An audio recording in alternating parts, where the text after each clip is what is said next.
বিসমিল্লাহির রহমানির রহিম। আসসালামু আলাইকুম। আলহামদুলিল্লাহ। শুভ দুপুর আমার প্রিয় ফেসবুক বন্ধুরা, সবাই কেমন আছেন? আলহামদুলিল্লাহ ভালো আছি।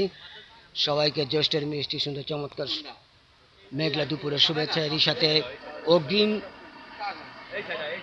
ঈদুল আজহা শুভেচ্ছা। ঈদ মোবারক, ঈদ মোবারক। আমি যেখানে দাঁড়িয়ে থাকি প্রায় অপরীক্ষিত একটি রাস্তায়, যে রাস্তাটা মেরামত করেছেন যুব সমাজের কিছু যুবকরা, তারা স্থানীয় লোকজন সবাই মিলে। আমি সেই জায়গাটা দাঁড়িয়ে এই ব্লগটা তৈরি করছি। মাদারপুর চরমুগুরিয়া মাদারপুর চরমুগুরিয়া তালুকদার ব্রিজ সংলগ্ন, যে এখানে প্রায় দুর্ঘটনা ঘটে থাকে।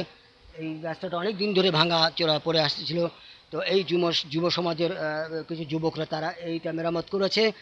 আপনারা দেখতে পাচ্ছেন, আমরা আপনাদের বিভিন্ন জায়গায় এরকম মানে এরকম ভাঙাচোরা রোড পড়ে আছে বাড়ির সামনে, অন্যান্য দূরে কোথাও। আমরা সবাই যদি একত্রিত হয়ে এইভাবে এরকম মেরামত করতে পারি, ইনশাল্লাহ আমরা অনেক দূরে এগিয়ে যাব। তো এই এই ব্লগটা আজ বানালাম। যদি আপনাদের ভালো লেগে থাকে, বেশি বেশি লাইক কমেন্ট শেয়ার দিয়ে পাশে থাকবেন ইনশাল্লাহ। এরকম যাতে আমরা আরও কয়েকটা কাজ হাতে মিলে সবাই একসাথে করতে পারি। তো আজকের ব্লগটা এই পর্যন্ত। সবাই ভালো থাকবেন। আপনারা সবাই সহযোগিতার হাত বাড়িয়ে দেবেন। এভাবে যার যার এলাকায় যারা যেভাবে আছেন, এই ব্লগটা দেখা মাত্রই আপনাদের ভাঙাচোরা যত যা আছে সব মেরামত করবেন সবাই দল বেঁধে, এটাই আশা করব। আজকে এই পর্যন্ত। সবাই ভালো থাকবেন, সুস্থ থাকবেন। রাখছি। আল্লাহ হাফেজ।